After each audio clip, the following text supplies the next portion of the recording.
Pseudoexclusive. Just out here reading through comments on Facebook, seeing stuff that is kind of quasi-true. Now, let's just say all of a sudden, magically, the pseudo-exclusive contract went away, which is what people want to happen. You still have a huge problem. And the problem is this. The value of the IR contract at most hospitals is extremely low. That's the problem.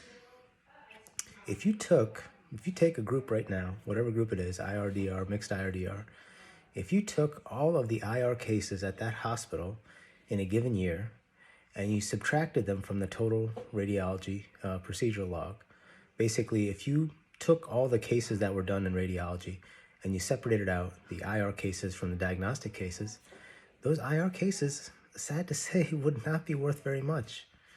And what's the worth? The worth is the work RVU. The work RVU of the cases that IRs tend to do is not very much. And therein lies the problem. If you had the exclusive contract to IR services at a 250-bed hospital nearby here, you would have the contract for services that are worth very little. You'd be doing maybe 10, 20 work RVUs a day, doing cases like FNAs, paras, line insertions, maybe a port, maybe a perm cath, maybe the occasional GI bleed embolization, which that is worth a decent amount, maybe the occasional one-off tips, once every 6 months, right? But you'd be basically owner of a contract of an overall extremely low work RVU value. And to get a sense of what values are acceptable, most diagnostic radiologists are at least 10,000 work RVUs a year. The IR contract that you're shooting for, that you're asking for, that you say you want online, might be just about 4,000 or 5,000 work RVUs at best. And again, not doing sexy, amazing cases, doing cases like I said, like FNAs and paras, a couple biopsies, a couple outpatients, maybe some people coming in hopefully for their shunt study, maybe not, maybe some venous lysis work and reconstruction and stenting, and maybe not, right? I mean, there's probably a vascular surgeon on staff, right? And do you have an office where you can see patients and bring them to the hospital? Maybe you do, maybe you don't. If you want an office, that's going to be an expense, right? So right off the bat, your hospital-based IR practice is going to incur an expense in order to start to break even.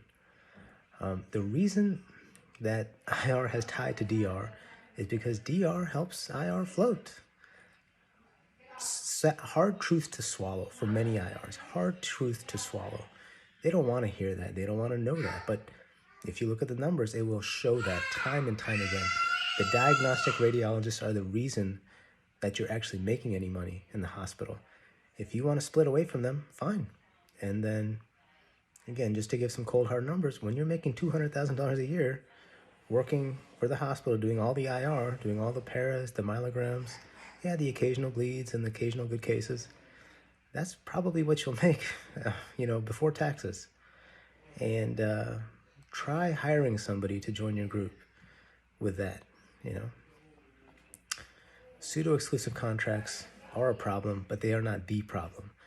The problem is that IRs choose, or maybe they're forced to, do low value, low work RVU cases on a daily basis. And the first step is to say, I'm not going to do it anymore. It's